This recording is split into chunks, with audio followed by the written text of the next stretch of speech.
The CEO fired the single dad for being late, then saw what he was doing after hours. Tom had always been a hard-working man, balancing the responsibilities of a full-time job with the demands of raising a young child on his own. His mornings usually began early, with a rushed breakfast for his child, getting them ready for school and trying to leave just enough time to get to the office. It wasn't easy, but he always managed to keep things in order, even when his own energy was running low. His child was his world, and he would do whatever it took to make sure they were safe and taken care of. However, one morning things didn't go as planned. His child had come down with a fever, and despite his best efforts to get them to school, it was clear that they needed more care. Wraths. Tom knew he couldn't send them out in such a condition, but he also knew that his job came with high expectations, especially when it came to punctuality. He had always been on time, but this time, there was no choice. He had to stay home a little longer. By the time he was able to drop his child off with a neighbor, he was already running late. Tom rushed to get to work, his mind racing with worry about his child. He was sure that the boss would understand, as he had never given them any reason to doubt his commitment to his work. But when he arrived, the cold reception he received was not what he had expected. The CEO, known for her no-nonsense approach to running the company, called Tom into her office as soon as he walked through the door. She didn't even give him a chance to explain before she pointed out how late he was. There was no sympathy in her voice, no understanding.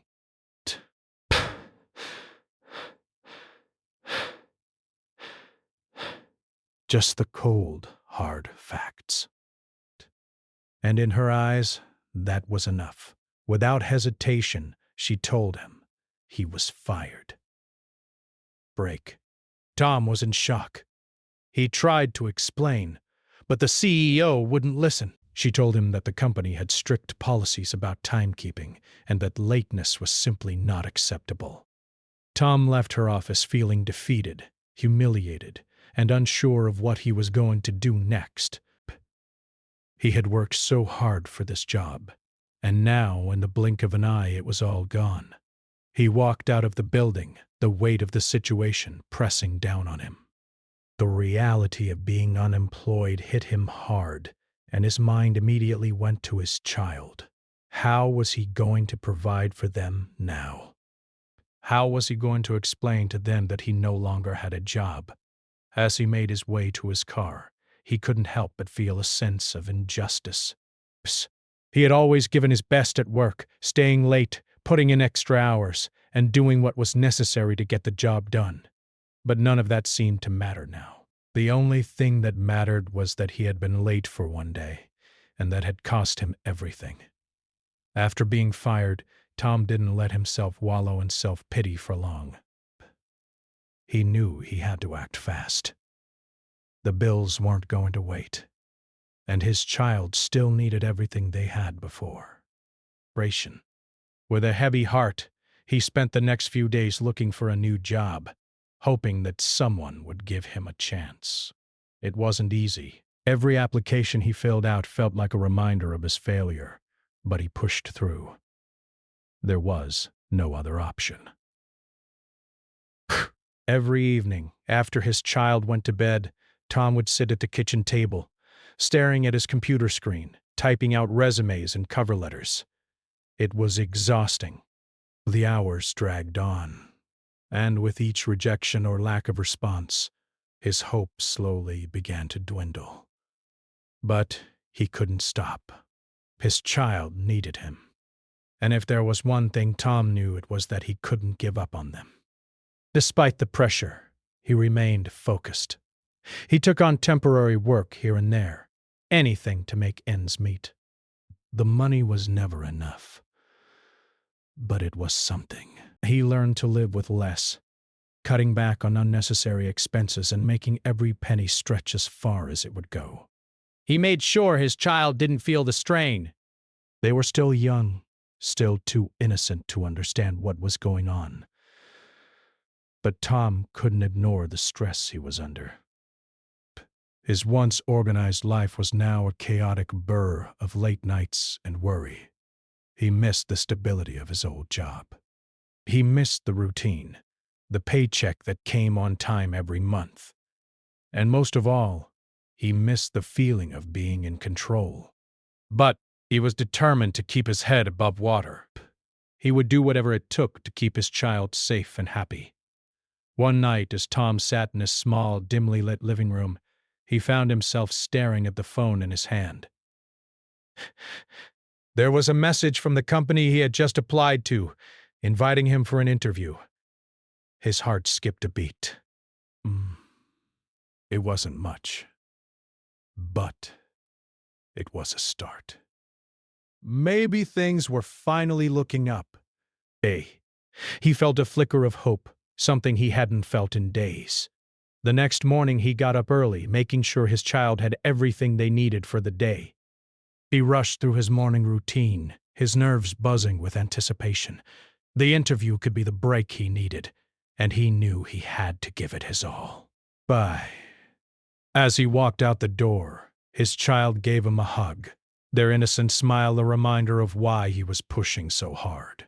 Tom smiled back, trying to reassure them. Rest.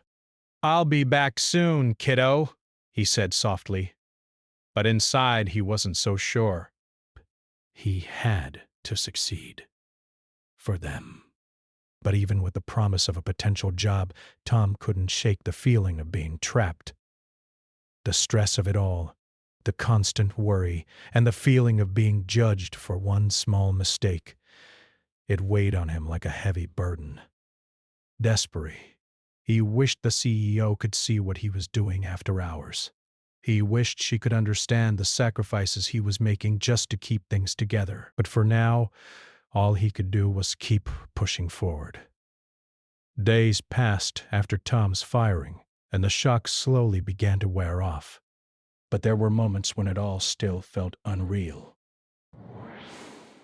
The CEO's words echoed in his mind, and he couldn't shake the feeling that something about the whole situation was wrong. Grant. He had always been loyal to the company, working late nights, taking on extra tasks, and doing everything he could to keep the business running smoothly. But none of that seemed to matter when it came to one mistake, one late morning. Still, he couldn't afford to dwell on it for too long. His child still needed him, and he had to get back on his feet. So, he kept looking for work. But as the days turned into weeks, he couldn't help but notice how difficult it was. His confidence started to slip, and the weight of every rejection wore him down. Bound in desperation, he couldn't help but feel like he was falling further behind. It wasn't just about finding another job, it was about proving to himself that he wasn't a failure. What made it even harder was the thought of his child, who seemed completely unaware of how close their lives had come to falling apart. They were still so innocent, asking him when they would be able to go back to the park or when they could have another fun weekend. Tom smiled, but inside, the pressure was building. He didn't want them to feel the weight of the situation, but he couldn't help it.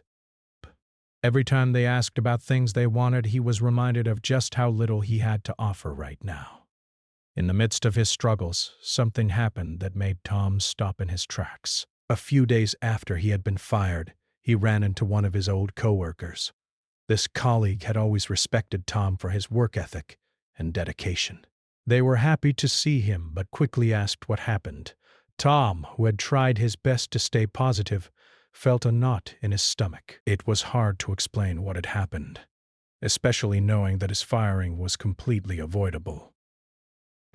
As they talked, the coworker mentioned something strange. They said that they had noticed the CEO seemed a bit off lately. They mentioned that she had been talking about Tom and how everyone at the company had respected his work, but how her decision had been final. It was clear to Tom that this colleague was uncomfortable with what had happened, but they didn't know how to bring it up. That comment lingered in Tom's mind long after the conversation ended. He didn't want to dwell on it, but a small seed of doubt began to grow. For the first time, Tom wondered if the CEO had made the right decision. But could she have been too harsh in firing him? She had known him for years, and surely she had seen his dedication. But it wasn't just about the firing anymore. It was about what came after. But Tom couldn't help but wonder if, after all his hard work, there was a chance for redemption. Could the CEO see the situation for what it really was? Or had he been forgotten completely? The days turned into weeks, and Tom's search for a new job continued. The stress was starting to take its toll. He had put in countless hours applying for jobs, attending interviews, and trying to make ends meet. But there were moments when it felt like he was getting nowhere. Every rejection felt like a personal blow. The hope he had clung to at the start of his job search was now fading. Still, he kept going. After all, what else could he do? One afternoon, as Tom was running errands, he ran into someone who would change everything. He was at the grocery store picking up a few things for dinner when he saw a familiar face in the crowd. It was the CEO, the woman who had fired him weeks ago. She was standing in the produce section, her shopping cart half filled with fresh vegetables. Tom wasn't sure whether to approach her or not. After all, their last interaction had been anything but pleasant. But before he could turn away, she looked up and saw him. For a moment, there was an awkward silence between them. Tom wasn't sure what to say, and the CEO seemed unsure as well. But then, surprisingly, she spoke first. She apologized for how things had gone down. Tom was taken aback. He hadn't expected her to approach him, let alone apologize. He admitted that she had acted too quickly, that she hadn't taken his personal situation into account. She said that she regretted firing him without understanding the full picture. Tom listened in silence. He couldn't believe what he was hearing. For weeks, he had wondered if the decision was truly fair. And now, here was the CEO admitting that she had made a mistake. She explained that after Tom left, she had started to notice how much he had contributed to the company. She mentioned that some of his colleagues had come forward and talked about how hard he had worked, especially after hours. She even admitted that she hadn't realized just how much he had sacrificed for his family. The apology, while unexpected, didn't immediately erase the frustration Tom had felt, but it did give him something to think about. He had been judged too quickly, and the CEO now understood that. She told him that if he was willing to come back, she would offer him his old position, with the understanding that things would be different this time. She promised that she would be more understanding of personal circumstances, and that she would make sure that no one else would have to go through what he had. Tom didn't know what to say at first. It was a lot to take in. The situation had left him confused, but as he looked at the CEO, he realized that she was sincere. For the first time, he felt like his humanity had been recognized, not just as an employee, but as a person. In that moment, Tom felt something he hadn't felt in weeks: hope. He wasn't sure if going back to the company was the right choice, but the possibility was there. Ray despaired. Still, Tom knew that he had changed. The experience had taught him something important.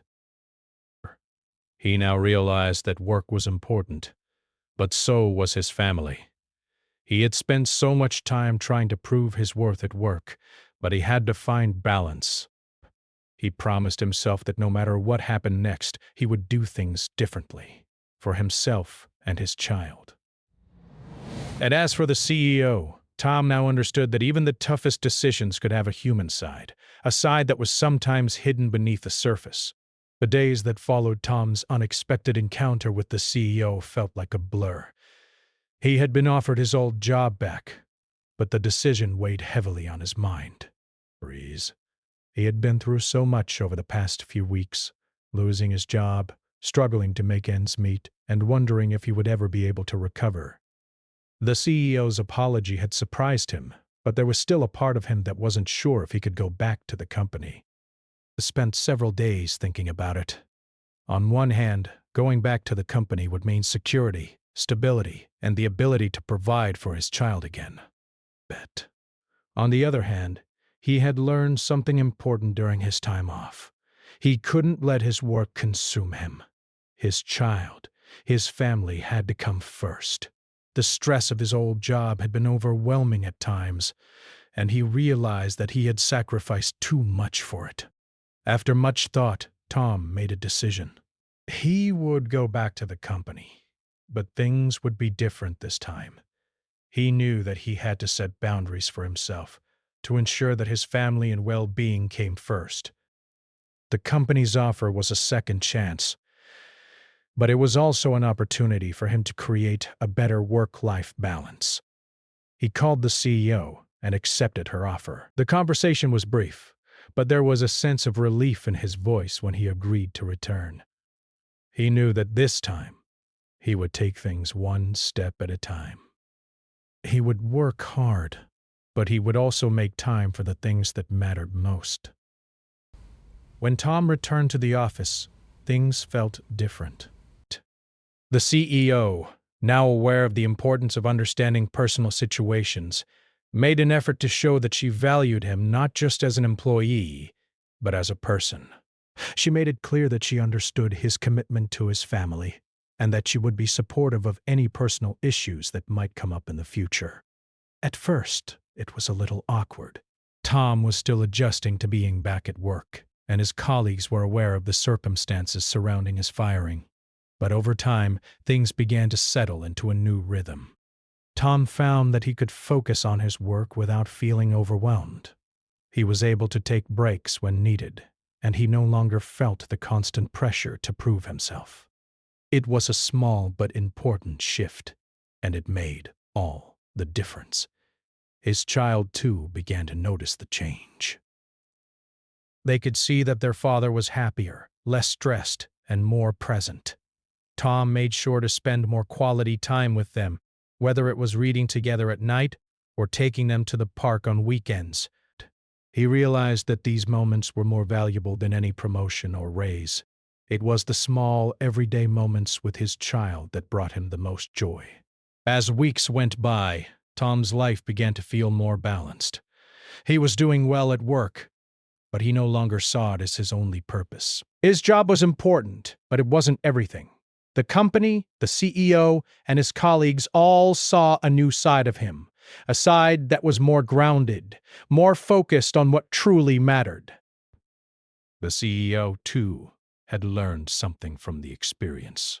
She had been quick to judge Tom, focusing on his lateness without taking the time to understand the bigger picture. But through the conversations they had after his return, she came to realize that every person has their own challenges, and that sometimes those challenges can't be ignored. She made it a point to be more understanding, not just with Tom, but with all her employees. She knew that a company's success wasn't just about profits. It was about taking care of the people who made that success possible. One day, as Tom was leaving the office, the CEO stopped him. She told him that she was glad to have him back, and that she had seen a positive change in him. Tom smiled, feeling a sense of pride in his work, but also in the way he had been able to find balance. Brett. He wasn't just a manager anymore. He was a father, a person with his own needs and limits. Tom realized that while his journey had been difficult, it had taught him valuable lessons. He had learned the importance of setting boundaries, of not letting work consume him, and of always putting his family first. He had also learned that sometimes people make mistakes, and that it's okay to admit when you've made the wrong call. The CEO's apology had meant more to him than he could put into words, and it had given him a chance to prove that he could come back stronger, not just as an employee, but as a person. As he walked out of the building that evening, his mind was at peace. His journey wasn't over, but he knew that he was on the right path now. He had a job that supported his family, a new sense of balance, and a deeper understanding of what it meant to be truly successful. For the first time in a long while, he felt like he was exactly where he needed to be, and that was enough.